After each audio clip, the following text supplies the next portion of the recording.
Donc nous avons le plaisir ce soir d'accueillir Maximilien Andermark qui va nous parler, qui est le délégué général du festival de Beaune, qui va nous parler donc de ce festival.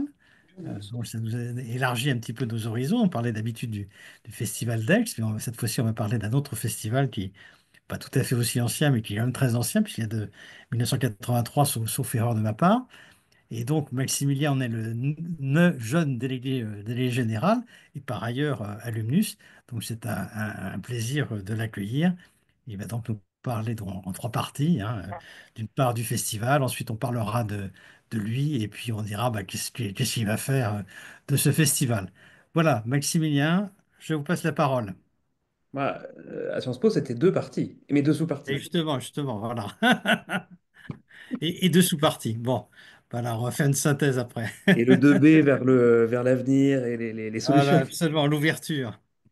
L'ouverture. Eh ben, Allons-y. merci beaucoup de m'accueillir.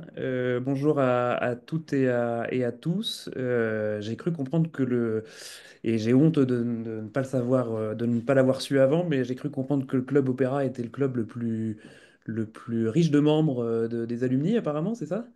Peut-être pas le plus riche de monde, mais le plus fréquenté sur le site. Le plus fréquenté sur le site, d'accord, très bien. En tout Voilà. cas, très actif, et donc je me réjouis bon, je le savais, ça, que les alumni de Sciences Po et les étudiants en général à Sciences Po soient passionnés d'opéra. C'était mon cas. Et j'étais au bureau des arts à l'époque à Sciences Po, et les ventes de billets pour l'Opéra de Paris ou l'Opéra Comique ou le TCE étaient toujours des moments de folie où on se battait presque enfin, pour essayer que les gens soient calmes et à la queue. Merci, donc merci beaucoup de m'accueillir et puis de me laisser parler de ce beau festival que certains d'entre vous connaissent. Vous êtes peut-être déjà même festivalier ou l'avez été. Euh, Vous m'avez dit quoi? Je me présente d'abord ou je présente d'abord le festival? Non, mais peut-être présenter d'abord le festival. Alors, D'abord le festival. peut-être, Donc, voilà. Voilà. en effet, c'est un. Vous le savez sans doute, ça a été à partir de 1983 très très vite en fait. Au tout début, la première année, c'était quelques concerts, 3-4 concerts. J'ai retrouvé les premiers programmes de 1983, mais très très vite, il y a eu une demande très forte. Et c'est devenu ouais, dès 85-86 un rendez-vous incontournable. Déjà des grandes formes. Il y a déjà eu des opéras très vite, des très grandes formes aussi de musique de la Renaissance, de musique du Moyen Âge, et devenu très vite un rendez-vous des baroqueux. Alors que ce soit côté artiste, parce que quand on parle des baroqueux, on parle plutôt des grands pionniers. À Beaune, on a eu la deuxième génération. La première génération, c'était les Harnoncourt, les Léonard, toute cette génération-là des années 60. À Beaune, il y a eu la deuxième génération. C'était plutôt Jacobs, Christie, bien sûr. Et puis très vite, des gens comme Christophe Rousset qui ont fait leur début à Beaune, Emmanuel Haïm. Voilà, ça a été vraiment le rendez-vous des baroqueux. Et puis le rendez-vous aussi de ceux qui aiment le baroque, qu'on peut appeler baroqueux aussi, dont vous faites peut-être partie certains, euh, puisque très vite on a eu une fréquentation à Beaune très européenne, à une époque aussi où le baroque était beaucoup moins mainstream qu'aujourd'hui, qui était une époque où le baroque n'était pas représenté à la salle Pleyel, ou je sais pas moi, enfin dans les saisons classiques orchestrales ou symphoniques. Et donc il fallait venir dans des lieux comme Beaune, il fallait aussi venir, les gens allaient à Saintes aussi, qui était un festival qui avait un peu précédé Beaune dans ce grand mouvement-là.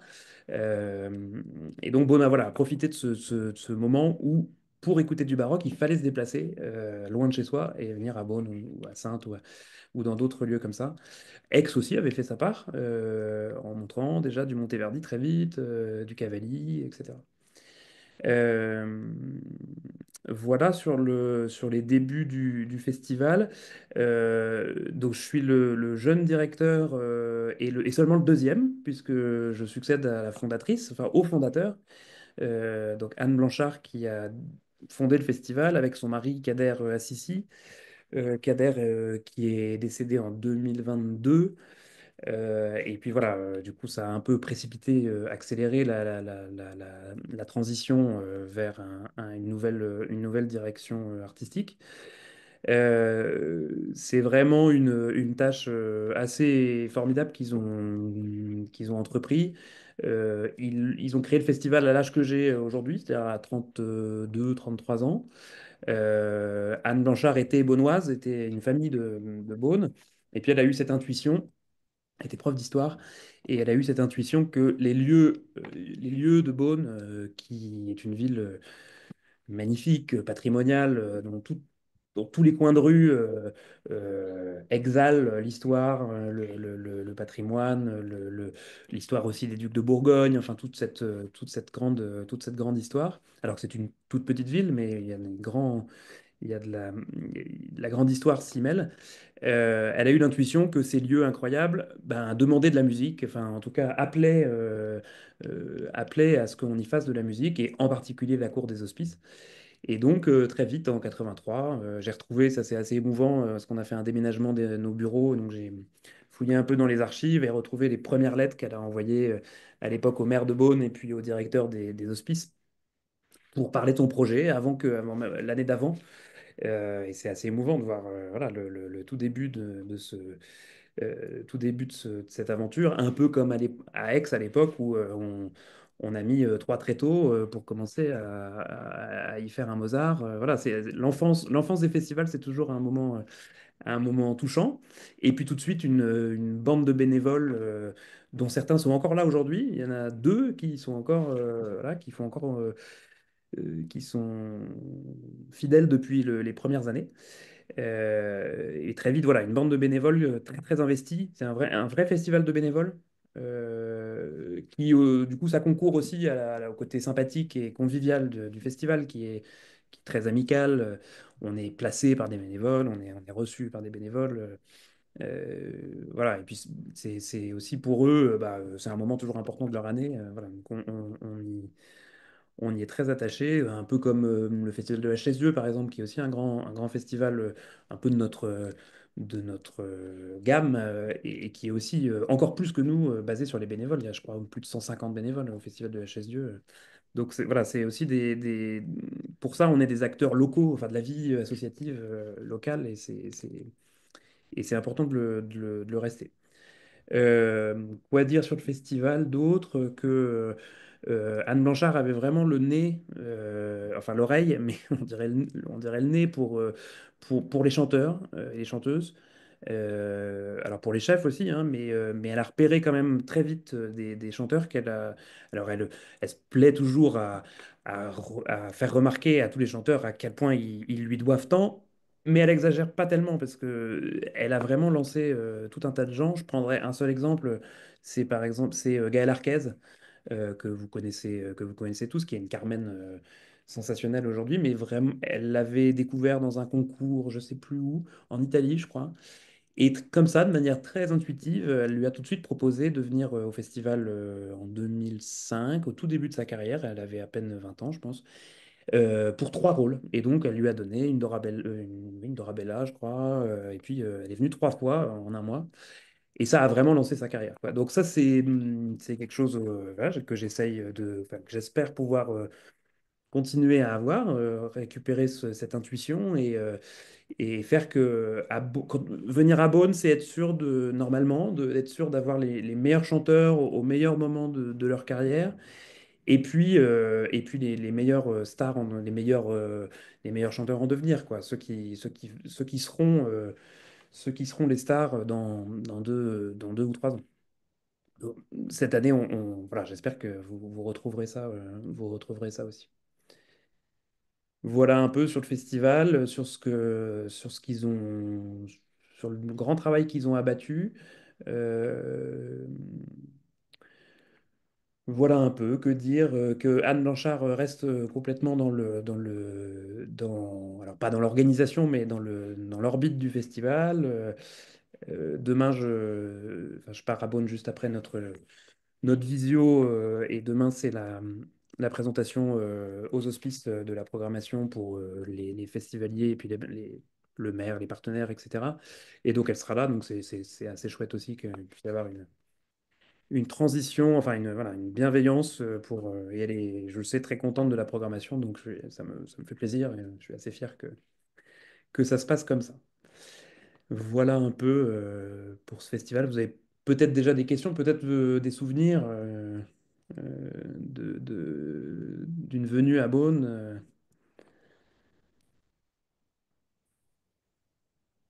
Non? Bon. Alors, ce qui est intéressant peut-être, c'est de dire, bon, voilà, vous avez donc effectivement il y a une passation, et donc qui dit passation, on dit, bon, comment on choisit le nouveau délégué général? C'était Oui. quoi votre examen de passage là? Alors, on va peut-être parler du délégué général, qu'est-ce que vous avez fait d'abord, et puis ensuite on va dire pourquoi vous avez postulé et sur quel projet. Oui, pardon, je m'étais à brancher mon ordinateur. Euh, alors oui, bah, bon, bah, je vais me présenter, c'est plus naturel. Donc justement, comme je disais, j'ai 33 ans maintenant, j'avais 32 ans quand j'ai été nommé délégué général du festival. Je suis alumnus 2013. Euh, j'ai fait les 5 ans à Sciences Po, les 5 années, enfin les 5 années à Paris et puis une année en Erasmus à Vienne, évidemment, parce que j'étais déjà à l'époque passionné d'opéra et c'était la ville, voilà, c'était incontournable d'aller à Vienne pour me plonger encore plus dans la musique. Euh, je suis en même temps musicien, je suis chanteur lyrique, je suis ténor. En fait, j'ai un parcours un peu spécifique. J'ai recommencé la musique assez tard, après mes études de Sciences Po, après même un premier emploi. J'ai repris le conservatoire en chant et puis ensuite j'ai été accepté, enfin j'ai fait mes études à la maîtrise de Notre-Dame de Paris, au cœur de Notre-Dame. Un peu avant l'incendie, donc j'ai connu la cathédrale avant, puis le moment un peu compliqué de l'incendie et des suites. Alors juste pour info, la maîtrise de Notre-Dame, c'est à la fois un chœur d'enfant du CP jusqu'à la terminale, et en même temps ce qu'on appelle le chœur d'adulte, qui est vraiment une formation diplômante, qui est un vrai conservatoire, à temps plein. C'est presque 30, plus de 30 heures d'activité par semaine, qui est voilà, à la fois chorale et en même temps soliste. Aujourd'hui, c'est en gros l'une des prépas au CNSM de Paris la plus qualifiée, avec par exemple le Centre de musique baroque de Versailles. Mais voilà, c'est souvent des jeunes de 18-20 ans qui viennent à la maîtrise de 3 ans et puis ensuite ils sont pris dans les grands conservatoires. Moi je suis arrivé un peu plus tard et ça a été pour le coup mon cursus complet. J'ai rien fait après, mais j'ai évidemment beaucoup appris à Notre-Dame. Évidemment, j'ai eu des moments merveilleux et puis je me suis vraiment plongé dans. Alors on fait tout le répertoire, on fait 1000 ans de musique à la maîtrise de Notre-Dame, mais évidemment j'ai renforcé ma passion des musiques anciennes au sens large, baroque, mais évidemment à Notre-Dame la musique médiévale, le chant grégorien, et puis l'école de Notre-Dame, c'est-à-dire les compositeurs du tout début de l'histoire de Notre-Dame, les compositeurs du XIIIe. Voilà, donc c'est mes deux casquettes, à la fois d'administrateur et puis de musicien. J'essaye de continuer à pratiquer. Justement, je fais de la musique médiévale, ce qui du coup ne fait pas trop de conflit d'intérêt avec le Festival de Beaune. Donc je continue un petit peu, par exemple avec Brigitte Laine, qui est une chef assez réputée en musique médiévale. Et voilà, ça fait partie de mon équilibre de vie. Et puis côté plutôt administration, j'ai travaillé les trois années précédant mon arrivée à Beaune, j'étais au ministère de la Culture. Je travaillais avec le directeur général des patrimoines et de l'architecture. J'étais son bras droit, enfin son chef de cabinet.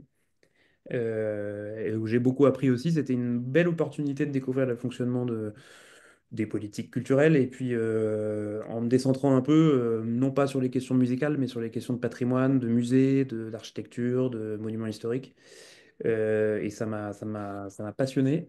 Et je pense que je y vois, enfin, vous le verrez peut-être dans la programmation et dans mes choix, je fais beaucoup plus de liens maintenant entre bah, entre la musique et les lieux dans lesquels elle se déploie, et le fait que chaque lieu a une force particulière qui mérite telle ou telle musique et qu'on ne fait pas, voilà, on ne donne pas n'importe quelle musique dans n'importe quel lieu et que les lieux ont une force particulière.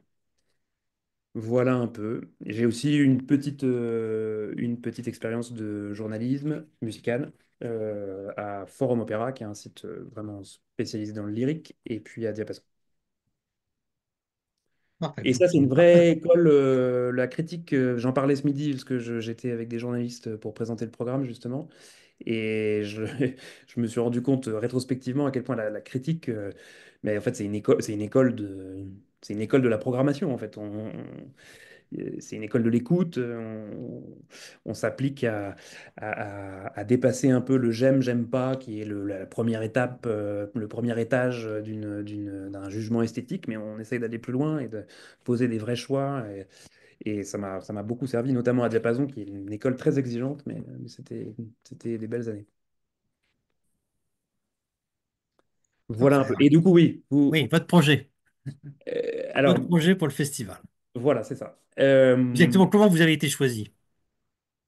Comment j'ai été choisi? Alors, il n'y a pas de, contrairement à aux opérateurs de l'État, etc., où tout est bien balisé, les jurys, etc., les mandats. Là, c'est assez libre. C'est une association de loi de 1901, donc voilà, elle était assez libre de son recrutement. Il y a eu un appel à candidature. Il y a eu, je sais pas, une vingtaine de candidatures, puis ensuite 5 personnes sélectionnées. Ils ont choisi de faire un jury interne, c'est-à-dire que c'était uniquement le conseil d'administration, sans inclure ce qui se fait parfois les principaux partenaires, les principaux financeurs, ce qui peut se faire, d'inviter l'État, la région, etc. Là, c'était pas le cas. Euh, euh, Moi, j'ai proposé un projet. Alors, je dois reconnaître que c'est un pari pour l'association qui qui ne me connaissait pas. Bon, elle connaissait pas forcément les autres candidats, mais elle pouvait quand même juger davantage sur leur réalisation, parce qu'il y en avait certains qui avaient dirigé un autre festival, etc. Moi, ils avaient assez peu de références à- pour faire leur choix, mais voilà, ça s'est bien goupillé, on s'est bien entendu tout de suite, et voilà. Alors, sur le projet suivant, euh, à la fois, en fait, sur la partie artistique, peu de choses à dire, si ce n'est conserver et amplifier le niveau d'excellence de Beaune. C'est-à-dire que la programmation, que quand on reçoive la programmation chaque année du festival, on continue, et ce qui est le cas de notre public le plus fidèle, à faire confiance les yeux fermés dans la qualité de la programmation, à ce que je vous disais tout à l'heure, c'est-à-dire être sûr que quand on va à Beaune, on va voir les meilleurs artistes au meilleur moment de leur carrière, dans les œuvres les plus remarquables, à la fois des œuvres connues du répertoire, et en même temps cette mission aussi de redécouverte,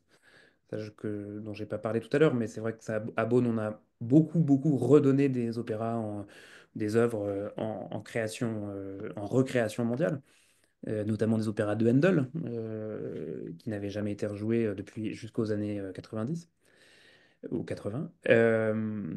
Donc voilà, sur la partie artistique, c'est-à-dire consolider le rôle, la place de Beaune comme étant la capitale du baroque en France et en Europe, puisqu'on a aussi un public européen, notamment suisse et puis Benelux, globalement, les pays où la culture de la musique ancienne est la plus ancrée.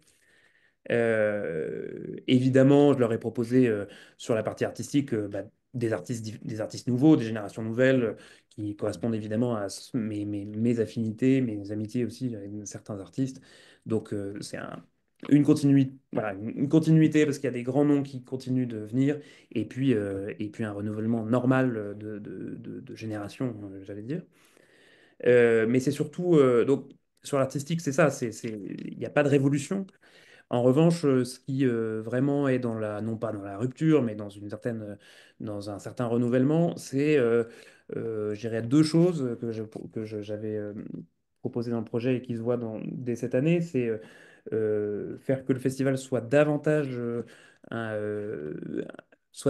vrai festival, c'est-à-dire non pas uniquement une succession de concerts du soir, ce qui est aujourd'hui un peu le cas, c'est-à-dire que les festivaliers arrivent 5 minutes avant. euh, Allez, un quart d'heure avant, repartent 5 minutes après.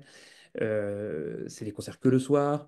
Mais il y a aucune autre, il y a quasiment aucune autre offre autour des concerts pour garder les gens, qu'ils se plaisent à déambuler en ville, à visiter la ville, à avoir d'autres manières de discuter avec les artistes, etc. Donc, renforcer l'offre de convivialité, de vie, tout simplement, du festival, pour que les gens puissent venir du vendredi après-midi jusqu'au dimanche soir très tard, et presque qu'ils puissent faire bah, que tout leur séjour puisse être, s'ils le veulent, consacré au festival.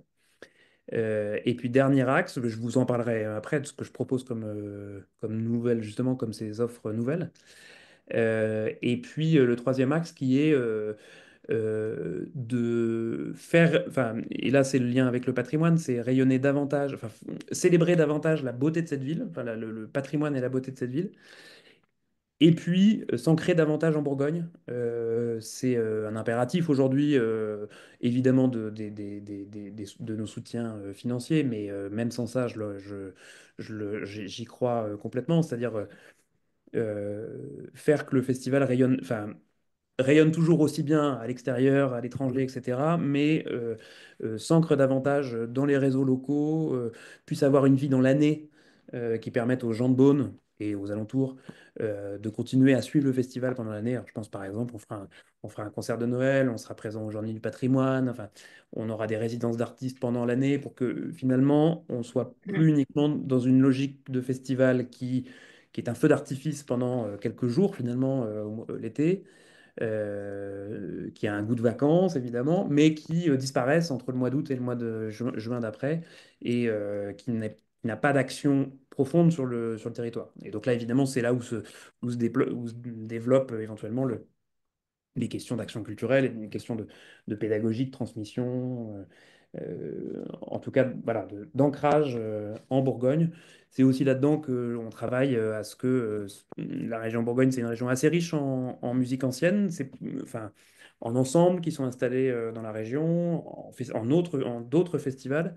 Et donc travailler davantage à faire des réseaux, à faire travailler les ensembles qui sont pour certains à 10 kilomètres de Beaune et qui font du très bon travail. Donc dès cette année, par exemple, on aura l'ensemble Masque que vous connaissez peut-être, qui est dirigé par Olivier Fortin, qui est un claveciniste d'origine canadienne, mais qui habite à Cluny et qui fait un gros travail en Bourgogne. Notamment, il a acheté un bus qui transforme en petit opéra portatif. Il se balade dans les campagnes en Saône-et-Loire et en Côte-d'Or. Et il viendra faire un Pygmalion de Rameau, un opéra qui va faire une petite tournée par ailleurs dans la région. Et puis il y a un autre ensemble bourguignon qui est les Épopées de Stéphane Fugé, qui est installé dans Lyon. Mais voilà, c'est l'idée aussi de ne pas être uniquement un festival euh, parachuté, comme on dirait en politique, mais ancré vraiment dans son territoire. C'est un peu impératif aussi pour un festival qui a souvent eu comme beaucoup ces festivals-là, une réputation un peu élitiste, qu'il faut garder. Moi, j'assume le mot, en tout cas exigeant, mais par ailleurs, il faut rendre aussi voilà, à l'endroit où, enfin, à la région dans laquelle on peut se déployer. Voilà un peu pour ce projet de manière un peu abstraite, sans vous dévoiler complètement la programmation, mais on va peut-être en parler juste après. Ouais, justement, c'était une belle liaison. Donc voilà, en concret, ça donne quoi? Pardon. J'ai Euh, vu que c'était pas du morceau, hein. non, non, c'est du Perrier.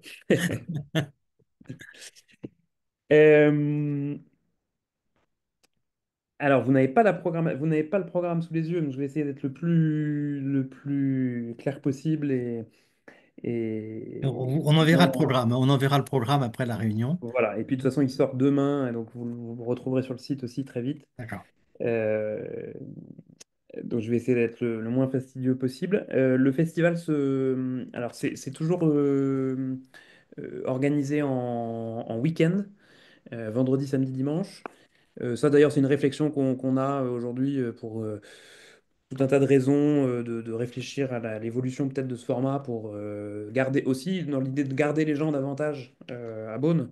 Euh, de les garder 4 5 jours, donc peut-être étendre un peu les week-ends et peut-être réduire un tout petit peu l'étendue du festival, mais qui soit plus dense pour qu'on puisse garder les gens, les festivaliers un peu plus longtemps. Parce qu'il y a aujourd'hui des gens qui disent, bah, je suis frustré parce qu'il y a très peu de gens qui viennent 2 week-ends de suite, par exemple. Parce que quoi faire entre les 2 week-ends à part, je connais un couple, par exemple, qui fait Beaune, ils descendent à Avignon voir des pièces de théâtre, puis ils remontent à Beaune pour un deuxième week-end. Mais c'est pas, voilà, c'est pas du tout la norme.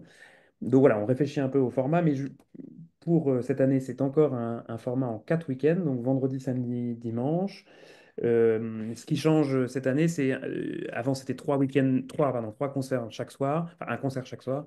Là, on passe à 4 week-ends pardon, 4 concerts par week-end, en ajoutant un concert le dimanche après-midi. Avec l'idée, je pense que le dimanche après-midi, on peut toucher un autre type de public. J'ai choisi d'y mettre des œuvres plutôt connues, enfin des rendez-vous assez grand public. Il y aura une Passion de Saint-Jean, il y aura un Dixit Dominus, enfin des choses oui, voilà, faciles d'accès. Et je pense qu'on peut toucher des gens différents le dimanche après-midi. Et on garde un concert le dimanche soir, mais qui devient un concert plus intime, tard le soir, dans des lieux un peu différents et avec une autre ambiance. Le premier week-end, alors oui, et dernière chose un peu transversale avant de détailler la programmation. Je ne me suis pas risqué à me contraindre par un thème, comme certains font dans certains festivals, d'avoir un thème un peu transversal, un thème général.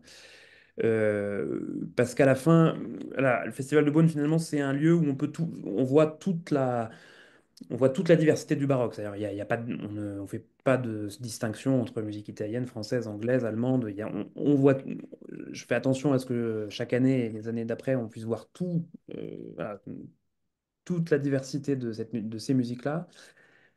Donc, faire un thème, c'est peut-être se contraindre un peu. Et puis à la fin, si à la fin le thème, ça va être l'amour ou la mort, ou voilà, on risque de faire un thème un peu au robinet d'eau tiède, et ça aurait finalement peu d'intérêt. En revanche, il y a un peu des thèmes qui se sont, c'est ce qui est un peu expliqué dans la brochure que vous aurez. Il y a des thèmes qui se sont un peu imposés, c'est-à-dire dans l'autre sens, une fois que quand la programmation a commencé à se cristalliser, des thèmes qui se sont un peu imposés chaque week-end. Et donc, chaque week-end, il y a une espèce de focus qui n'est pas exclusif, mais qui quand même permet de se repérer un peu dans la programmation. Le premier week-end, il y a un focus autour de la musique au temps de Louis XIV. Le deuxième week-end, c'est un week-end pour célébrer Scarlatti à l'occasion des 300 ans, Alessandro Scarlatti, à l'occasion des 300 ans de sa mort. Donc c'est un Trissander Scarlatti qui est célébré un peu partout en Europe. Euh, Scarlatti, vous le savez, était de la même année de 1685, la fameuse année où sont nés Bach, Handel et Scarlatti. C'est l'année des trois génies. Le troisième, trois génies, mais Scarlatti est peut-être évidemment le moins donné des trois de 1685 de loin. On le connaît pas, alors que c'était la plus grande star à son époque. Le troisième week-end, c'est un week-end quasiment 100% Rameau, compositeur dijonnais, bourguignon, avec des belles affiches. Et puis le quatrième week-end, un week-end où sera principalement donné du Handel. Mais ça, c'est un thème assez facile, puisque Handel, c'est vraiment le compositeur du Festival de Beaune. De loin le compositeur qui a été le plus donné. Euh, et cette année, ça ne manquera pas. Il y a au moins 4 ou 5 œuvres de Handel. Alors, pour vous dire un peu, le premier week-end du festival, je disais, c'était un focus sur la musique au temps de Louis XIV. C'est parce que il y aura à la fois un Lully, Proserpine, donné par Christophe Rousset et les talents lyriques. Christophe Rousset est en train de terminer une intégrale enfin, c'est la toute fin de son intégrale Lully. Il les a tous enregistrés, enfin donnés puis enregistrés. Il en manque plus que deux, Proserpine qui fera cette année, et il lui manquera après Cadmus et Hermione, qui est un des plus connus, qui l'enregistrera l'année d'après, je crois. Euh, Avec une très belle distribution, notamment avec Véronique Jans qui chantera Cérès, et puis Marie Lys, qui est une jeune soprano française, mais qui est beaucoup plus connue à l'étranger qu'en France, et dont je suis très fier d'avoir la Proserpine, puisqu'elle sera le rôle titre à Beaune cette année. Vraiment une chanteuse éblouissante que je vous conseille de même d'aller écouter sur YouTube. Marie Lys comme un lys, c'est un très beau nom d'ailleurs. Euh, et puis je l'ai convaincue de rester le lendemain. Et donc le dimanche après-midi, elle donnera un récital aussi avec Christophe Rousset, dans un effectif plus petit, et un récital Handel. Et puis le concert d'ouverture, toujours dans l'idée de la musique de Louis XIV, c'est le poème harmonique Vincent Dumestre, qui est pas venu à Beaune depuis longtemps. Et je suis vraiment très content qu'ils reviennent pour l'ouverture. Et là, c'est un programme qu'il a déjà donné quelques fois, et qui est une évocation, voilà, oui, une évocation, parce qu'une restitution, c'est pas possible, on n'a pas assez de sources suffisamment certaines, mais une évocation du mariage de Louis XIV, de la musique qui a été donnée au mariage de Louis XIV, en 1660, je 60. crois, à Saint-Jean-de-Luz, puisqu'il se mariait avec une infante d'Espagne qui a été donnée par l'Espagne à la frontière, vous savez, à l'île aux Cygnes, je crois, je sais plus, non, Faisant. L'île des faisans. l'île de Faisan, c'est ça. Qui était toute jeune. Lui, il avait 15 ans, mais elle devait avoir 8 ans ou 9 ans. Et, euh, et c'est vraiment un moment, c'est pas pour c'est pas un prétexte, c'est-à-dire, enfin, si justement, c'est un prétexte pour quelque chose pour montrer quelque chose d'assez fondateur dans la musique française, c'est que à ce moment-là, euh, euh, Mazarin, qui organise ces grandes festivités, en fait, enfin, fait venir avec lui le meilleur des compositeurs italiens de cette époque-là, notamment Cavalli. En fait, on ne le sait pas beaucoup. Évidemment, Lully a complètement dominé toute cette époque-là, mais Cavalli enfin, on a essayé d'implanter Cavalli en France, et donc il a donné à Versailles son opéra Circé, qui a été extrêmement mal reçu. Donc ça a été tout de suite, voilà, il est reparti tout de suite en Italie, mais il y a eu, voilà, il n'y a pas eu que Lully qui a essayé de s'implanter en France par l'entremise de Mazarin. Il y a eu aussi Cavalli. Et donc, c'est en fait en 1 heure et demie, Vincent Dumestre évoque à la fois tout le voyage qu'il y a eu de Versailles jusqu'à Saint-Jean-de-Luz, le mariage lui-même à Saint-Jean-de-Luz, puis le retour qui a duré au moins 6 mois, passant par chaque ville du royaume, et à chaque fois ayant des festivités particulières. Puis le retour jusqu'à Versailles, où il y a eu feu d'artifice, opéra, etc. Donc c'est vraiment l'évocation d'un faste extraordinaire. Et je lui ai demandé, et il est très content parce que Vincent Dumestre a vraiment le nez, enfin les intuitions pour tirer parti des lieux dans lesquels il fait ses concerts. Et donc je lui ai demandé ça sera à la Basilique évidemment, et je lui ai demandé qu'il invente quelque chose qui fasse spectacle, quoi. Et on a réfléchi et on s'est dit que on ferait commencer le spectacle dehors. Et donc pour l'ouverture, ça sera assez rigolo. Je sais pas si ceux d'entre vous qui connaissent Beaune voient que la basilique, il y a une espèce de porche couvert devant une espèce de narthex devant la basilique qui est très beau, sur lequel il y a à peu près à l'étage de l'orgue, il y a une plateforme. Et donc sur la plateforme, on mettra les trompettes du roi et qui feront une espèce d'ouverture un peu en fanfare, qui sera à la fois l'ouverture du mariage de Louis XIV et en même temps l'ouverture du festival. Donc voilà, ce sera un moment un peu. euh, Ça m'intéresse aussi de faire que les artistes inventent des nouvelles formes de concert. C'est un peu pompeux, mais des façons de faire un peu immersives, un peu différentes, un peu spécialisées, ce qui se fait beaucoup aujourd'hui, mais qui marche en fait, qui rend les gens heureux tout simplement. Et donc on va aller vers ça aussi. Ce sera aussi l'occasion d'écouter le grand orgue de la basilique de Beaune, qui est pas beaucoup utilisé par le festival et qui est vraiment un instrument magnifique, qui est un instrument avec une partie de tuyauterie du 16e. Et donc, ce sera intéressant de l'écouter à ce moment-là. Ce sera Jean-Luc Haut, qui est un grand organiste qui accompagnera ce concert. Et puis, pour finir, pour le premier week-end, il y aura et ça je suis très attaché, c'est un autre axe de programmation un peu structurant. Il y aura un premier concert de musique médiévale. Euh, En fait, au tout début du Festival de Beaune, dans les 3 4 5 premières années du festival, il y a eu beaucoup de musique de la Renaissance et de la musique médiévale. Évidemment, ça s'y prête. Dans une ville qui a forcément connu son apogée autour de 1450, hein, les hospices c'est 1450, le chancelier Rollin qui était le premier ministre des ducs de Bourgogne. Vous connaissez sûrement, et si vous ne le connaissez pas encore, courez voir le triptyque, enfin le retable de Van der Weyden qui est conservé à Beaune, qui est un des plus beaux chefs-d'œuvre de l'histoire de la peinture, franchement, sans être chauvin. Et donc voilà, évidemment, euh, le patrimoine de Beaune se prête à ce genre de musique. Et donc c'est un peu un retour aux sources de redécouvrir un peu ces musiques-là. Le nom du festival reste Festival international d'opéra baroque, mais voilà, on pourra y trouver un petit peu de musique plus ancienne. Et là, ce sera quatre jeunes chanteuses qui ont été formées à la Schola Cantorum à Bâle, là, qui est un peu le cœur battant des musiques anciennes, qui viennent faire un concert très intime dans le cœur de la basilique de Beaune, qui est assez petit, mais qui a certains, ceux qui connaissent s'en souviennent peut-être, il y a un très beau cycle de tapisserie 15e dans le cœur de la basilique qui représente la vie de la Vierge Marie, qui est enlevé l'hiver pour des raisons de conservation, puis qui est remis là en ce moment au printemps.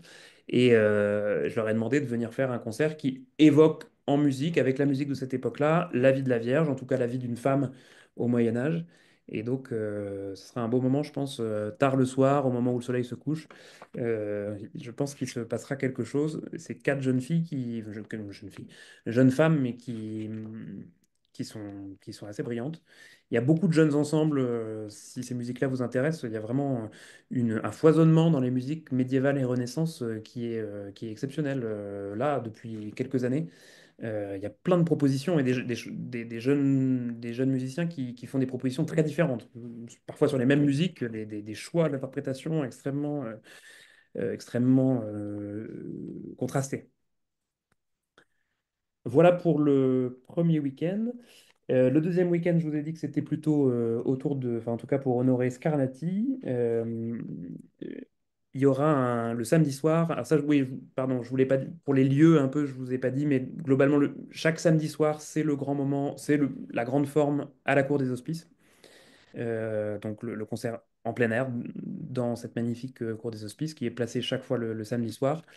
Et puis les autres concerts sont soit à la basilique, soit dans des nouveaux lieux. Là, par exemple, le cœur le cœur de la basilique, mais on va aussi dans des petites chapelles autour. C'est aussi une nouveauté. Le festival était peu sorti de ces deux lieux-là, de la basilique et des hospices. Et Beaune a vraiment Enfin, il suffit d'ouvrir des portes à Beaune pour découvrir des lieux incroyables, parfois complètement privés. Notamment le récital de Marie-Lise dont je vous ai parlé, ce sera dans une chapelle, mais qui est chez quelqu'un, en fait. Et donc, on est très heureux que ces portes-là s'ouvrent pour nous. Et voilà, si vous venez à Beaune, c'est aussi. Enfin, j'aurais réussi si vous venez aussi dans une logique de découverte touristique. Moi, j'ai pas du tout le. Enfin, c'est vraiment ça. On vient aussi découvrir des lieux nouveaux et des lieux remplis d'histoire. Euh, donc, le deuxième week-end, Scarlatti, le rendez-vous dans la cour des Hospices, ce sera un oratorio de Scarlatti, mais c'est quasiment un opéra. En tout cas, ça en a le drame. C'est Il Primo Omicidio, que vous avez peut-être vu pour certains à l'Opéra Garnier il y a une petite dizaine d'années, qui avait été donné ouais, un petit peu avant le Covid, avec René Jacobs à la direction, dans une mise en scène assez conceptuelle de Romeo Castellucci qui était très belle, qui avait des très belles couleurs, qui n'avait pas plu à tout le monde, mais c'est une œuvre sensationnelle. Vraiment, écoutez, il y a un enregistrement justement de René Jacobs qu'il avait fait un peu plus tôt. C'est en fait donc Il Primo Omicidio, le premier meurtre, donc l'assassinat de Caïn par Abel. J'espère pas me tromper, je ne sais jamais si c'est bien Caïn qui tue c'est bien Caïn qui tue Abel. Et c'est un opéra tout simple, il y a six personnages, Adam et Ève, qui regardent un peu de manière désabusée le drame qui est en train de se jouer. Adam et Ève, Caïn et Abel, qui sont joués par deux femmes, enfin qui sont chantés par deux femmes, et puis la voix de Dieu et la voix du diable. Et donc c'est une espèce de drame psychologique assez sensationnel parce que Scarlatti fait une partition extrêmement figurée. Il y a la tempête, il y a le moment du crime lui-même qui est extrême, qui en fait, contrairement à ce qu'on s'attend, est extrêmement doux. Euh, il y a, euh, il y a des effets de spatialisation, c'est extrêmement baroque, hein, la voix de Dieu, enfin, on entend Caïn, on entend Abel, pardon, après sa mort, enfin, parler à travers enfin, parler de l'au-delà, donc en fait parler de derrière la coulisse du théâtre. On entend la voix de Dieu sortir du plafond. Voilà, il y a c'est vraiment une œuvre baroquissime, très très belle. Et ça, je lui ai demandé, c'est dans la même veine de faire parler un peu les lieux dans lesquels on est. J'ai demandé à Thibaut Noilly, ce sera Thibaut Noilly, le chef de ce Primo Omicidio. Thibaut Noilly, qui a été le premier violon pendant très longtemps de Marc Minkowski, puis qui s'est lancé dans la direction, d'ailleurs grâce à Beaune. C'est Beaune qui lui a donné ses premiers opéras. Et je lui ai demandé de vraiment jouer, d'essayer de jouer avec le théâtre naturel qu'est la Cour des Hospices, parce que vous voyez certainement, il y a une espèce de coursive au premier étage des Hospices de Beaune, où c'est facile bah voilà, de créer des effets de spatialisation. Donc notamment la voix de Dieu, on la mettra sans doute au premier étage pour qu'il y ait voilà, pour qu'il y ait pour qu'on profite voilà, du théâtre naturel des hospices dans la mesure de ce qui est possible à faire enfin, sans trop risquer artistiquement de perdre, enfin voilà, que ce soit trop risqué pour les musiciens. Ça, c'est vraiment, je pense, un moment à pas louper. C'est une œuvre qui est très peu donnée, évidemment, mais il faudra, à mon avis, pas le manquer. Avec une très belle distribution, il y aura notamment Emiliano González Toro, que vous connaissez sûrement, un ténor fantastique, qui fera son premier Adam. Euh, voilà, et après, beaucoup de jeunes chanteurs qui sont vraiment au meilleur moment de leur voix. L'autre Scarlatti de ce week-end-là, ce sera le dimanche soir, tard. Ce sera un Stabat Mater. Alors Scarlatti a écrit deux Stabat Mater, enfin non même plus je crois, mais deux qui sont vraiment passés à la postérité. Passés à la postérité, mais très peu donnés finalement. Et c'est le Stabat Mater à deux voix. Sur le même principe finalement que le Stabat Mater de Pergolèse. Et d'ailleurs, c'est pas un hasard, puisque le Stabat Mater de Pergolèse était celui qui avait été commandé par une confrérie napolitaine pour remplacer celui de Scarlatti. Donc finalement, celui que vous écouterez, celui de Scarlatti, c'est celui qui a duré à peu près, qui a été joué à peu près une vingtaine d'années, avant que cette confrérie s'en lasse et demande à Pergolèse d'en écrire un nouveau. Étonnamment, si vous écoutez ce soir les deux, le Pergolèse, celui que vous connaissez sans doute, celui de Scarlatti moins, et ben vous aurez sans doute l'impression que celui de Scarlatti est plus récent que celui de Pergolèse. Pergolèse a une dimension extrêmement euh, euh, comment dire, planant, extrêmement doux. Et finalement, on a l'impression que c'est assez, enfin, ça n'a pas d'âge, mais que c'est assez ancien, assez archaïque. En tout cas, il y avait une dimension un peu archaïsante. Alors que celui de Scarlatti est extrêmement torturé, extrêmement dissonant. Il y a des effets théâtraux quasi opératiques. Chaque numéro est complètement différent. C'est une œuvre vraiment étonnante, un peu déroutante même, mais c'est vraiment une œuvre magnifique, qui était une de ses dernières œuvres, donc un peu le chant du cygne, enfin le testament de Scarlatti. Et ça, c'est un ensemble, un tout jeune ensemble, enfin quasi un tout jeune ensemble, qui s'appelle La Palatine, qui donnera ce Stabat Mater de Scarlatti, avec notamment un contre-ténor qui s'appelle Rémi Bresse-Feuillet, qui est en train de monter énormément en ce moment. Et cet ensemble sera suivi. On a un programme, enfin, j'installe un programme de résidence pour des jeunes ensembles. Et c'est cet ensemble qui va en profiter pour la première fois, qui sera suivi sur plusieurs années et qui viendra travailler à Beaune pendant l'année pour préparer ses projets. C'est un ensemble qui a notamment été pas mal suivi au début par Ambronay et puis par le Centre de musique baroque de Versailles, mais voilà, qu'on récupère à un moment. En fait, il y a beaucoup de programmes d'incubation, on pourrait dire, comme pour les startups, pour les jeunes, les tout jeunes ensemble, c'est-à-dire les jeunes musiciens qui sortent du conservatoire. En revanche, il y a un peu un trou au bout de 3 4 ans, une fois qu'ils ont fini ces premiers accompagnements. Ensuite, ils sont un peu jetés dans la nature. Et donc là, voilà, moi, je veux qu'on arrive à ce moment-là, au bout de 3 4 ans, et qu'on dise à des ensembles qui ont déjà un petit peu de bouteille, et ben voilà, faites plus gros, faites plus grand, visez l'opéra, alors qu'aujourd'hui, vous le savez sûrement, le contexte actuel financier fait que tout est à la baisse, et en particulier les effectifs, puisque c'est dans la musique, ce qui coûte, c'est les cachets. Et donc, aujourd'hui, un jeune ensemble, si on lui dit tu auras 10 musiciens, ça lui paraît déjà énorme. Or, 10 musiciens dans la musique baroque, c'est rien, c'est pas assez. Enfin, on en vient maintenant à faire des messes en scie avec 20 instrumentistes. Ça devient un peu triste en fait. On s'en rend pas forcément compte parce que les artistes savent donner le change. Donc voilà, c'est un peu l'objectif de ces résidences, c'est de donner des plus gros projets, dire à des jeunes chefs, hommes ou femmes d'ailleurs, ben voilà, lancez-vous, faites un opéra à 30 ans, ce qui aujourd'hui devient de plus en plus rare. Ce week-end, toujours ce week-end-là, le deuxième week-end, il y aura aussi une Resurrection de Handel, une résurrection de Handel par l'ensemble Banquet Céleste. Et puis, il y aura un Dixit Dominus le dimanche après-midi, toujours avec Thibaut Noilly. Euh, Avec l'idée, et ça c'est important pour moi, c'est évidemment de donner des œuvres connues, de donner des grands chefs-d'œuvre, mais tant qu'à faire des grands chefs-d'œuvre dont on sait qu'ils vont être, voilà, qui vont être adoptés par le public, autant prendre des risques, autant faire des choses un peu différentes, autant les présenter de manière un peu nouvelle. Euh, et donc ce Dixit Dominus, par exemple, Thibaut Noilly est convaincu, musicologiquement, historiquement, que on le donne dans 99% des cas avec un grand chœur et des solistes. Lui est convaincu, et c'est vrai qu'il y a beaucoup d'éléments qui portent à le croire, que le Dixit Dominus a été composé pour 5 voix solistes, ce qui change complètement la perspective, ce qui nécessite des chanteurs absolument athlétiques, puisque ça dure 45 minutes, et qu'à la fin des 45 minutes, il y a ce grand Gloria qui est extrêmement virtuose. Donc voilà, ça va renouveler le regard sur une œuvre très connue, mais ça va la renouveler parce que c'est vraiment bah, c'est une redécouverte quand on l'entend à un si petit effectif. Le troisième week-end, c'est un week-end, je vous ai dit, presque 100% Rameau. Il y aura un Pygmalion de Rameau, c'est le petit chef-d'œuvre de Rameau qui dure à peine 1 heure, sur le thème bien connu de Pygmalion et de sa statue, qui sera précédé quand même pour allonger un tout petit peu la soirée d'une grande suite orchestrale qui est tirée de Hippolyte et Aricie. C'est parmi les plus beaux moments orchestraux de Rameau.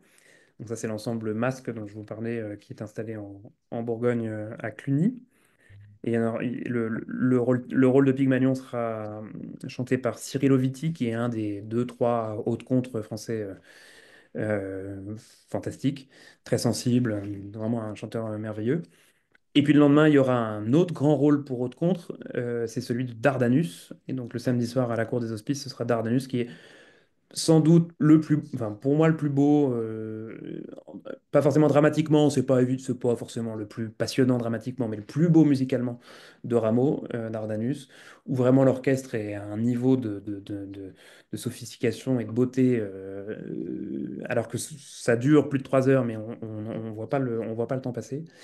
Euh, et là, cet autre rôle un peu fétiche des hautes contres, qui sera chanté par Renaud von Mechelen, qui est peut-être le haute contre aujourd'hui, qui, vous l'avez sans doute entendu à Garnier dans Castor et Pollux, et puis partout, hein, puisque Incontournable. incontournable, parce que vous savez que cette voix, elle est complètement folle, hein, cette voix de haute contre aujourd'hui. Enfin, c'est très difficile d'avoir les notes, non seulement les notes, mais en plus l'endurance qu'il faut pour avoir ces notes-là sur la longueur.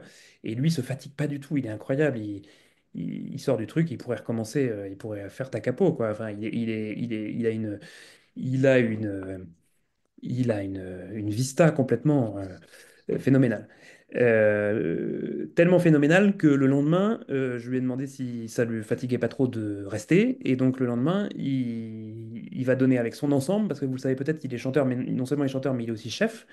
Il a un ensemble principalement avec des musiciens de Belgique, enfin de chez lui, qui s'appelle Anocte Temporis, avec son épouse aussi qui est flûtiste, Anna Besson, qui a une grande carrière de flûtiste baroque. Et le lendemain, donc, il reste avec ses musiciens pour donner une passion selon Saint-Jean. Passion selon Saint Jean. Encore une fois, l'idée de donner des chefs-d'œuvre, mais avec un peu de risque. Et là, le risque, c'est que Reynald est à la fois chef, mais aussi évangéliste. C'est plutôt le contraire. Il est évangéliste et il dirige depuis sa place d'évangéliste. Ce qui est. Ah, j'ai l'impression que l'enregistrement a coupé, non? Non, non, c'est bon. Non? Bon. Euh, Voilà, il dirige depuis cette place particulière de l'évangéliste. Ça, c'est pareil si vous l'avez jamais. Enfin, il l'a déjà donné plusieurs fois, mais c'est un moment intéressant parce que d'autres l'ont fait, hein. Il y avait Peter Schreier à une époque qui faisait déjà ça. Mais c'est quand même très déstabilisant, même pour le spectateur, parce qu'on change vraiment de perspective sur ce. Enfin, on décentre un peu le regard quand l'évangéliste est en même temps le chef. Évidemment, dans une passion de Bach, on ne dirige pas tout, hein. Les airs, ils n'ont pas forcément besoin d'être dirigés. Je veux dire, ils n'ont pas besoin forcément d'être à la baguette. Mais voilà, c'est un artiste que j'adore et qui va, j'espère, continuer à venir beaucoup, qui a vraiment beaucoup de choses à dire, que ce soit côté chant et côté direction. En plus, lui, la Passion, ça le connaît. Il était jeune chanteur en Belgique. Il a chanté les chœurs des Passions quand il était enfant, puis ensuite les évangélistes avec tout le monde, avec Christy, Herweg, etc. Donc, ce sera un beau moment. Et puis le dernier concert de ce troisième week-end, ce sera une forme tout à fait étonnante. C'est encore de Rameau. C'est ce qu'on a appelé platé à deux. C'est deux clavecinistes, deux tout jeunes clavecinistes qui ont à peine 30 ans, Lucie Chabard et Baptiste Guittet, qui, au début pour s'amuser, puis finalement ils se sont rendus compte que c'était bien, ont commencé à transcrire platé pour deux clavecins. Donc Platé, c'est peut-être le plus connu, enfin en tout cas celui qui a été le plus donné récemment des opéras de Rameau.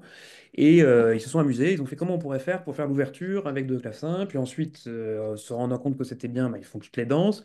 Et puis au-delà des danses, ils ont commencé à faire les chœurs et les airs. Et donc on se retrouve à, évidemment, ils ont réduit, hein, c'est à peu près 1h10 de spectacle, mais ils se retrouvent à raconter l'histoire de Platé à deux. Et avec ça, ils ont un peu inventé un petit fil conducteur et ils racontent d'une certaine manière l'histoire de Platé depuis leur clavecin. Et donc c'est assez étonnant et j'étais content de faire un petit clin d'œil, de dire bah, dans la programmation, il y aura un concert sans voix. Parce qu'à Beaune, il y a jamais, on donne jamais de concert symphonique, on donne jamais des concertos brandebourgeois, etc. Ça n'a jamais été, voilà, ça a jamais été la tradition. Mais là, pour une fois, voilà, il y aura un concert qui sera uniquement aux instruments. Ça aussi, ça sera dans un petit lieu, une petite chapelle qui est la chapelle des Visitandines, qui appartient à une des maisons de vin dans le centre-ville de Beaune et qui est une très jolie chapelle baroque aussi. Donc c'est assez chouette. Il y aura sans doute un verre de vin à la sortie. Donc voilà, on multiplie les occasions de changer d'environnement. Voilà, et je suis un peu long, et je finis juste avec le dernier week-end où il y aura deux grandes œuvres de Handel. Il y aura une Agrippine le samedi soir aux Hospices, une Agrippine de Handel, qui est un des tout premiers opéras de Rameau, de Handel, pardon, quand il était à Rome.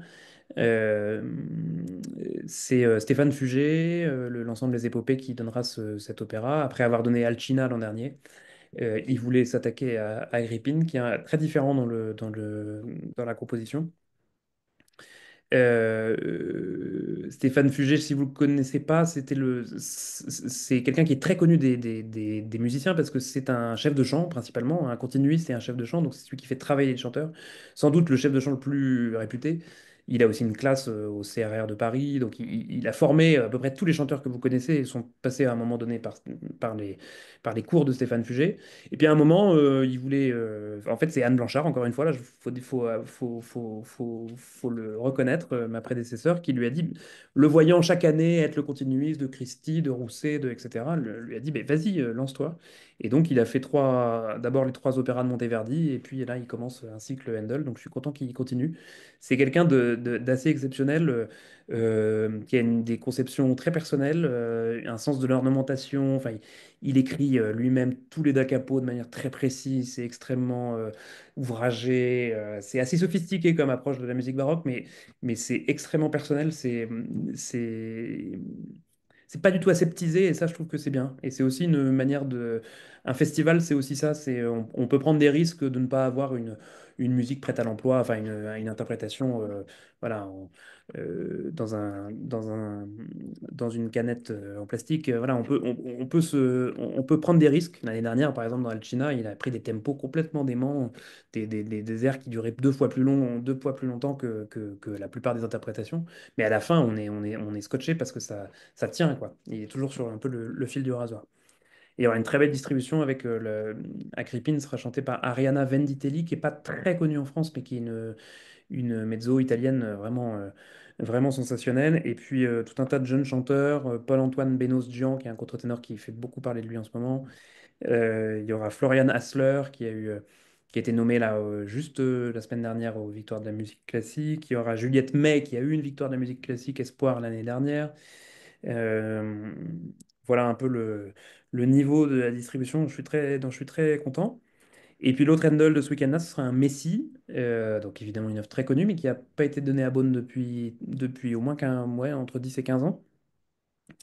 Un Messi, encore une fois, assez différent, assez risqué, un Messi sans chef. C'est une initiative, c'est un projet qui s'est monté en Suisse autour de deux, trois personnes, dont Benjamin Allard, que vous connaissez sans doute, un claveciniste organiste, et puis un autre organisme qui s'appelle Marc Mézel, qui ont rassemblé tout un tas de musiciens de compagnons pour tenter cette expérience en Suisse à Port-Entruy, où il y a un orgue qui est très adapté pour ce genre d'expérimentation, parce qu'un orgue assez bas qui permet de ne pas être trop loin.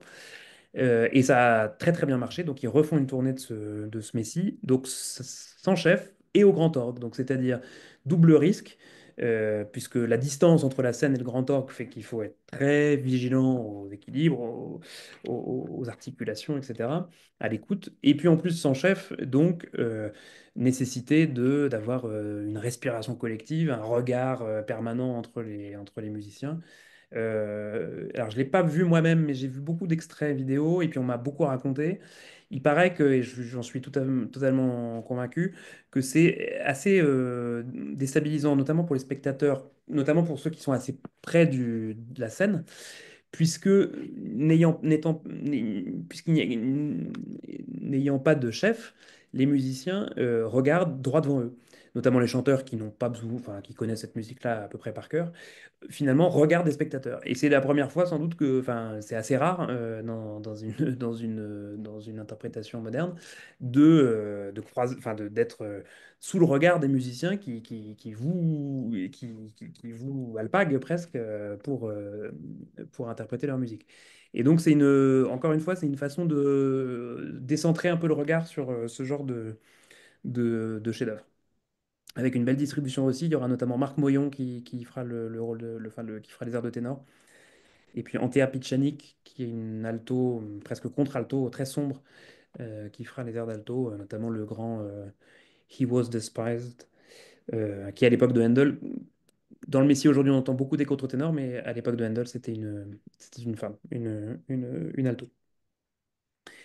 Voilà, et puis le tout dernier concert, la clôture, j'ai voulu faire un petit clin, enfin, c'était un peu un choix de faire une petite rupture, en tout cas de montrer de la musique non baroque, et donc c'est de la musique d'avant le pré-baroque, de la musique de la Renaissance. C'est un ensemble que vous connaissez peut-être qui s'appelle l'ensemble Irini, qui est dirigé par une jeune chanteuse et chef qui s'appelle Lila Ajosi qui se passionne pour les liens entre la musique de la Renaissance occidentale et orientale, en fait, méditerranéenne. Et donc là, elle met en regard Guillaume Dufay, qui est le grand compositeur bourguignon des ducs de Bourgogne, avec ses contemporains byzantins, en fait crétois. Parce qu'on sait, en fait on ne le sait pas, mais c'est elle qui le sait, Guillaume Dufay a eu une première partie de carrière en Italie, à Rimini, dans le grand monde vénitien. Et dans ce coin-là, et à cette époque-là, se cohabitaient très facilement et de manière voilà, très naturelle des savants et des musiciens venus des deux côtés de la Méditerranée. Et du coup, regarder cette musique-là, qui est une musique complètement dingue, hein. Guillaume Dufay, c'est une musique absolument sophistiquée, extrêmement mathématique, un peu comme peut l'être la musique de Notre-Dame aussi, un peu avant. Euh, Assez folle quand même, faut le dire. Mais regarder cette musique-là d'une manière un peu plus méditerranéenne, c'est-à-dire peut-être un peu plus sensuelle, en tout cas sensorielle, avec des voix assez engagées, pas du tout des voix éthérées, c'est des voix assez... elle a fait le choix d'enlever les sopranos, donc il y a principalement des hommes et un peu de mezzo. Donc c'est un chœur qui a une sonorité très charnue, très, très, très ample. C'est vraiment, à chaque projet, les gens ressortent à chaque concert, les gens ressortent assez frappés. Et donc, je suis content qu'ils viennent en clôture. C'est un beau symbole aussi voilà, d'ouverture vers ces répertoires pré-baroques. Voilà un peu. Et ce que je vous ai juste pas dit, pardon, c'était que autour de tous ces concerts, voilà, c'est ce que je voulais vous dire au début, c'est on a plusieurs autres offres paramusicales, oui, paramusicales. Dans l'après-midi du samedi, on proposera des conversations avec les artistes, ce qui se fait un peu beaucoup, mais qui se faisait pas à Beaune, dans la cour d'un hôtel particulier, un peu un peu façon Aix, comme je crois que les discussions avec les artistes se font dans comme ça, une cour d'hôtel. Euh, et donc, on viendra bah, voilà, discuter avec les artistes soit du soir, soit de la veille, et puis qui viendront aussi enfin, qui seront interrogés soit par des journalistes, soit par des musicologues, voilà, ou bien des écrivains qui viendront présenter leurs bouquins. En tout cas, un moment de discussion et de foisonnement un peu intellectuel. Et puis, un peu plus tôt dans l'après-midi, on propose aussi avec l'Office du tourisme de Beaune, on proposera des visites guidées de la ville en musique à deux voix, hein, avec une guide conférencière et une chanteuse lyrique, dans l'idée de découvrir la ville différemment. Euh, alors pas forcément avec un scénario, mais en tout cas, il y aura des surprises. On verra apparaître la chanteuse à l'étage. Voilà, on passera par des cours. Beaune, c'est un peu comme il y a un côté Traboul à Lyon, hein. Il y a plein d'hôtels particuliers qui communiquent. On peut passer de cours en cours. C'est assez fantastique quand on a les codes quand on a les codes des portes. Voilà, passer par des endroits moins connus, notamment on va aussi aller faire passer ces visites-là par les anciennes caves des ducs de Bourgogne qui sont juste à côté qui sont maintenant propriété d'une maison de vin, mais qui sont juste à côté de la basilique. Voilà, c'est un peu montrer la ville d'une autre manière. Et par la musique, de la musique médiévale jusqu'à la musique baroque. Voilà un peu. Et il y a aussi, ça c'est une tradition qui continue, il y a chaque vendredi et samedi soir, avant le concert, à 19 heures, il y a des dîners qui sont toujours très, très prisés. Des dîners qu'on donne aux hospices, dans une salle à l'étage, une belle salle à l'étage des hospices. Une très bonne chef beaunoise. Et puis surtout, c'est un peu l'attrait pour beaucoup de gens, les vins des hospices que les hospices généreusement nous prêtent, enfin nous donnent, parce qu'on les rend pas. Et ça marche évidemment très bien parce que les connaisseurs savent que rien qu'en vin, voilà, ils en ont pour leur argent, on peut dire.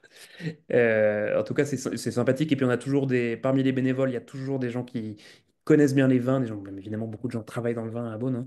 Et donc, il y a toujours, on présente les vins avec un peu d'explication, c'est toujours intéressant. Et puis, on essaye toujours aussi, alors ça marche pas dans tous les cas, mais le plus possible, moi, j'essaye de passer pendant ce dîner-là avec le chef ou la chef du soir pour venir discuter, boire un verre. Voilà, ça fait aussi partie de la convivialité et de l'attrait de ces dîners qui permettent en plus d'être à l'heure au concert, puisque à 20h30 vous êtes libéré, alors que certains parfois ont des mauvaises expériences en ville, pas être libéré pour le début du concert. Donc là, ça permet d'être sûr d'arriver à l'heure au concert, qui sont globalement tous à 21h, des concerts au Festival de Beaune.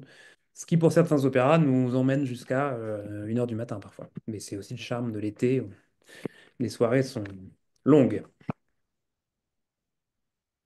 Voilà un peu, pardon, j'ai parlé tout seul, mais Non, non, non, non, mais il vous fallait nous avez tout, mis l'eau tout. à la bouche, hein, dans tous les sens du terme, là.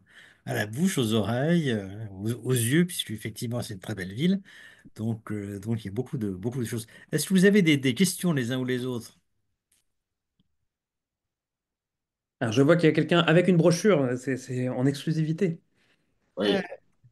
voilà. Ah, les réservations, d'abord, merci. Les réservations commencent quand? Alors, les réservations. Alors, excusez, parce qu'on vous ne connaissait pas jusqu'à la réception de ce programme, le festival. Donc, est-ce que vous pouvez donner une indication sur la taille, sur les jauges? Ouais, On parle de 200 places, de 500 places, suivant les lieux, il doit y avoir des jauges très différentes, donc une rapidité ou pas à avoir pour pouvoir réserver des places. ouais. Et pareil pour les dîners. Alors, je vous réponds tout de suite sur les réservations. Donc, le programme, là, donc, il a déjà été envoyé à notre liste et puis il paraît demain après-midi sur les sites internet et puis par mail. On laisse un petit peu de temps de se retourner pour que les gens préparent leur voyage. Et les réservations ouvrent mardi d'après, le 18, mais pour les amis du festival, donc les adhérents au festival, qui ont 15 jours comment on appelle ça, de priorité de réservation. C'est l'avantage principal qu'on leur donne. Donc, du coup, ce qui nous fait une ouverture des réservations à tous les publics le 1er avril. Mardi 1er avril, ouverture des réservations pour tous. Alors évidemment, devenez amis du festival, mais alors, il y a évidemment, aucun concert ne sera plein uniquement avec les amis du festival. Voilà, il n'y a pas de... Évidemment, les meilleures places, parce qu'il y a des gens qui ont évidemment la place qu'ils veulent toujours, donc eux les prennent parce qu'ils sont amis du festival, ils prennent exactement au moment où ils veulent, au premier moment, mais il reste de la place évidemment. Ensuite, il y a pas mal de concerts qui font le plein assez vite. Alors c'est assez étonnant, c'est week-end par week-end. En fait, on se rend compte que je peux pas vous, enfin, il y a pas de loi. Il y a parfois des week-ends avec des choses très intéressantes et puis finalement, en termes de fréquentation, c'est pas celui qui va prendre le plus. Donc voilà, c'est assez étonnant, mais chaque année, il y a assez vite une petite moitié des concerts qui sont pleins assez rapidement. Sur les jauges, euh, la cour des hospices, en fait, c'est un sujet fondamental, c'est un problème fondamental. La cour des hospices, évidemment, est immense. On pourrait y mettre au moins 1000 personnes facilement. Mais évidemment, Beaune n'est pas Aix-en-Provence et donc il ne fait pas toujours parfaitement beau. Parfois, il fait trop beau même. Ça arrive, on est obligé de se replier parce que les artistes considèrent que la canicule est trop importante. Il y a déjà eu le cas, mais bon, souvent c'est par risque d'orage. C'est quand même une région que je découvre assez pluvieuse dans cette cuvette là du vallon entre Dijon et Châlons. Et donc il arrive une fois sur trois à peu près que le concert qui est prévu au cours des hospices soit replié dans le seul lieu qui permet d'accueillir beaucoup de monde, c'est-à-dire la basilique. Donc on cale la jauge des hospices en fonction de celle de la basilique. Donc celle de la basilique, c'est à peu près 600, un peu plus de 600. Donc on vend à peu près 600 places dans les hospices. Sauf que le matin, par exemple, si on est sûr que le temps est beau, on annonce que le concert se fera bien aux hospices. Et là, on ouvre ce que j'ai appelé cette année, il n'y avait pas de nom avant, mais j'ai appelé ça les places beau temps. À 14 heures, on ouvre pas mal de places supplémentaires. Évidemment, il faut être à Beaune à ce moment-là. Voilà, on ne peut pas en vendre non plus. L'année dernière, on en a vendu. Si on en vend 50, c'est déjà beaucoup. Et voilà. Mais on va essayer un autre truc, là, on va essayer de les vendre moins cher pour que, bah, que ça parte plus vite, quoi, que autant qu'à faire profiter aux gens, si on peut accueillir plus de monde, d'en accueillir plus de monde.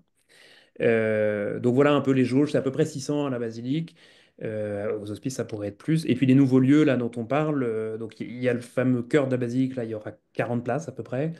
Et puis les trois autres chapelles dans lesquelles on va, c'est à peu près 120 personnes à peu près.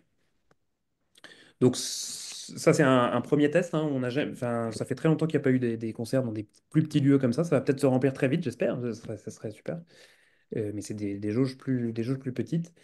Et pour vous dire aussi qu'évidemment, ça c'est pour ça que j'en dors parfois pas la nuit, c'est que enfin, la forme des hospices et la forme de la basilique est évidemment très différente. Les hospices, c'est un grand rectangle.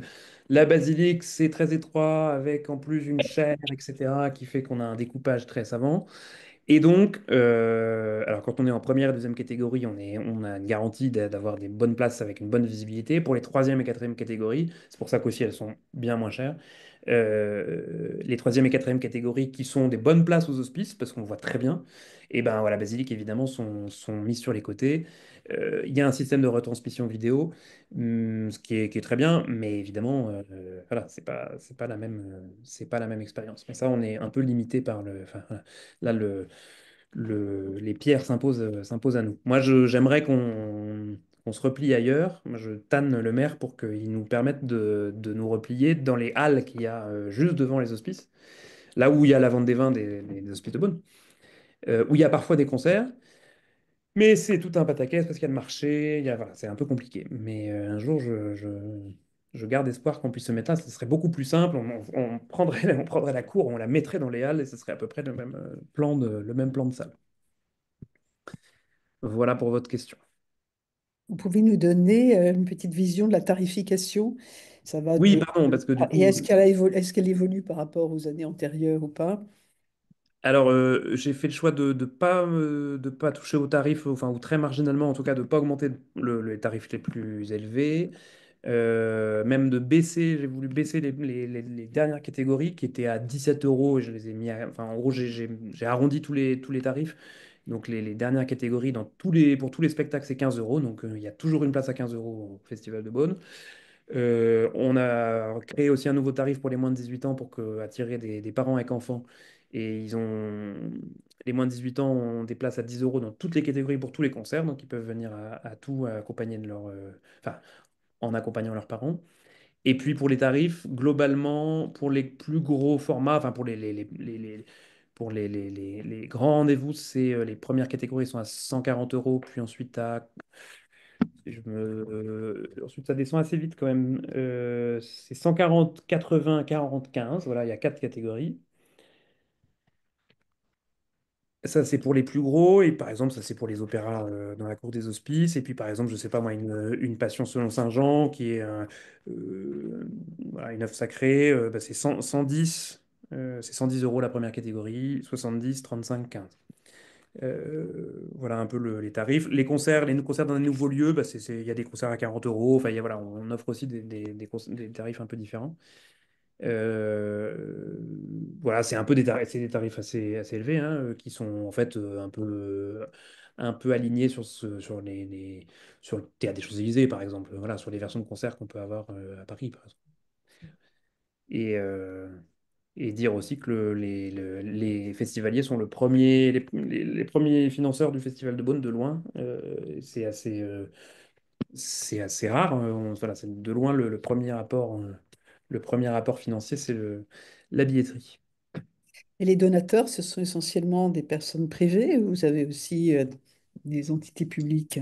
Alors, oui, oui, non, non, il y a, pareil, voilà, quand je disais, c'est le premier financeur en masse, mais évidemment, ensuite, il y a quand même un festival bien subventionné et bien soutenu par, dans l'ordre, la région et la ville, la région Bourgogne et la ville de Beaune à peu près à égalité, l'État et puis le département. Et puis ensuite, il y a des mécènes, enfin, les amis du festival là, qui Ouais. ont enfin, qui apportent une contribution en plus de leur billet.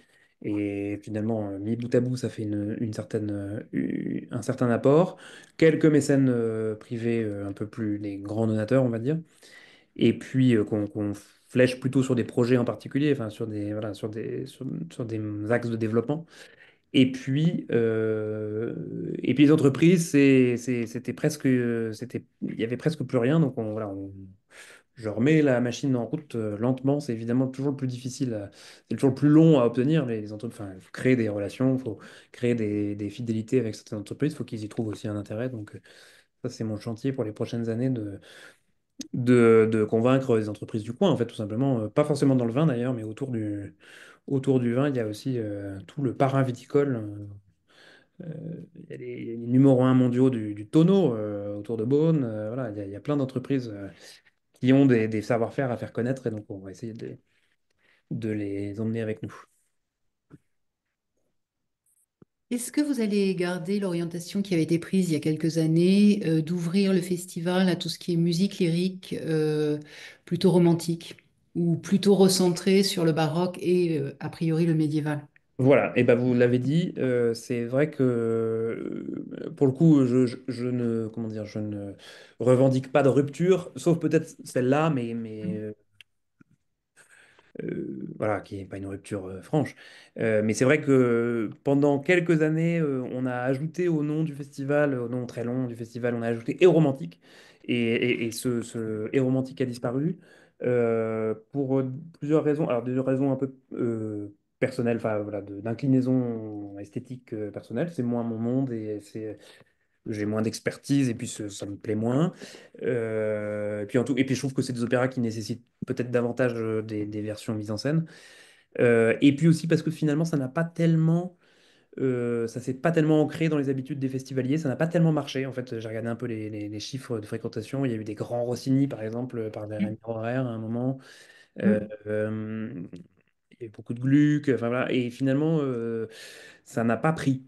Enfin, ça n'a pas tellement pris. Et je crois que ça va. Et on va me poser la question évidemment, mais je suis pas sûr que.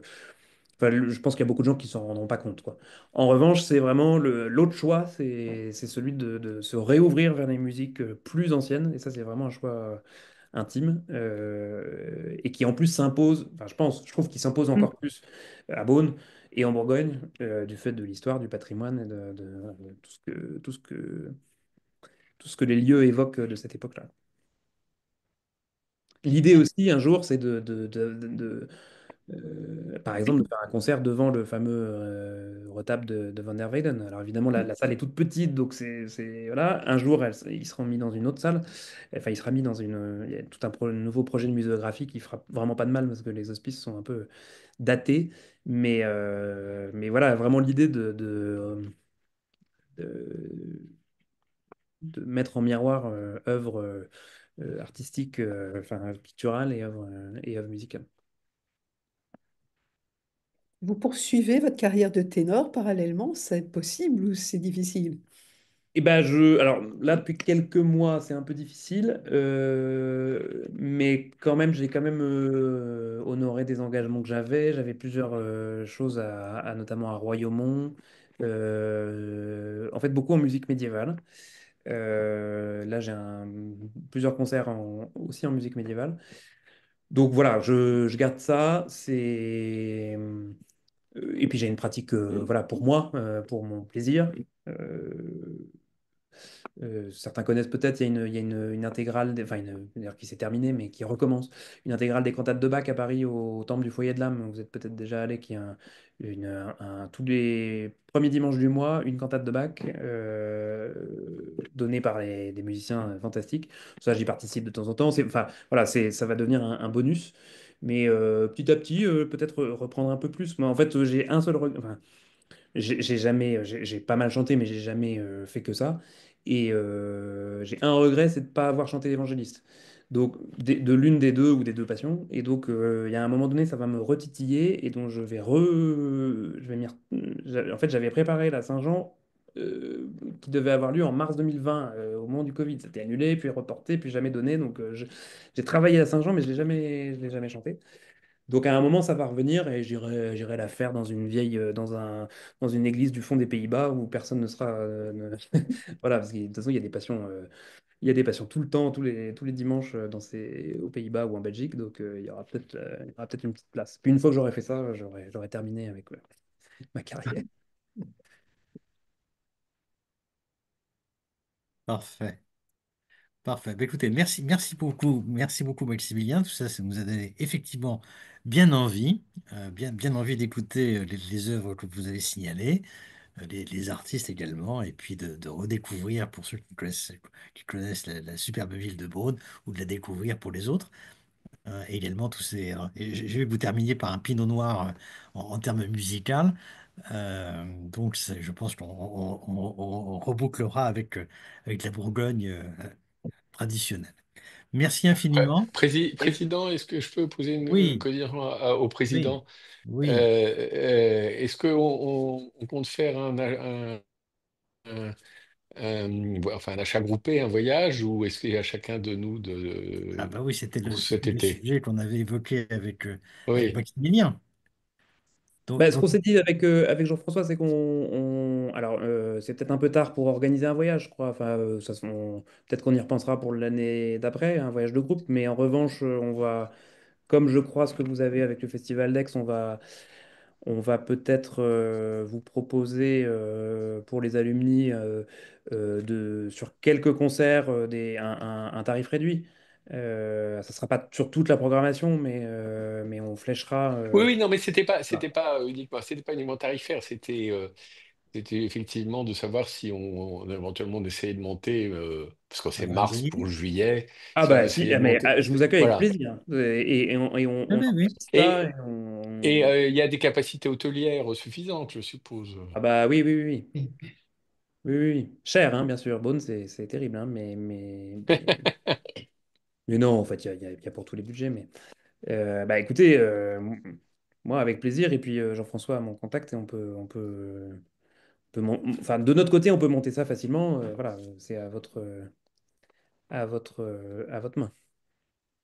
Et Ouais. ça démarre le 1er juillet ou un peu avant? Ça démarre le 4 juillet. Pardon, oui, ça démarre le 4 c'est le premier week-end, c'est le 4, 5, 6 juillet, Ouais. donc ça Premier démarre week-end de juillet. en même temps qu'Aix, même jour que le Ah, le début. 4 juillet, c'est le jour de mon anniversaire. Là, il faut que je commence par Bonn. Voilà. Et ben voilà. C'est très bien. J'ai trouvé. Merveilleux. Et puis Et peut-être tous un ceux qui mot juste, descendront sur Aix, ça s'arrête à Bonavent. si vous voulez être tenu au courant du programme et le recevoir demain, notamment quand on l'enverra Oui. par mail, inscrivez-vous peut-être sur la newsletter sur le site du festival, il y a un bouton tout en bas qui s'appelle Restons en lien ou quelque chose comme ça. Vous pouvez vous inscrire à la newsletter pour recevoir la brochure par mail. Parfait. Merci Merci beaucoup beaucoup de votre écoute et puis à bientôt et et à puis très bientôt alors. à cet été à Merci Beaune. encore. Merci. Merci à tous. Merci, au Merci. revoir. Merci Merci, au beaucoup. revoir. Merci.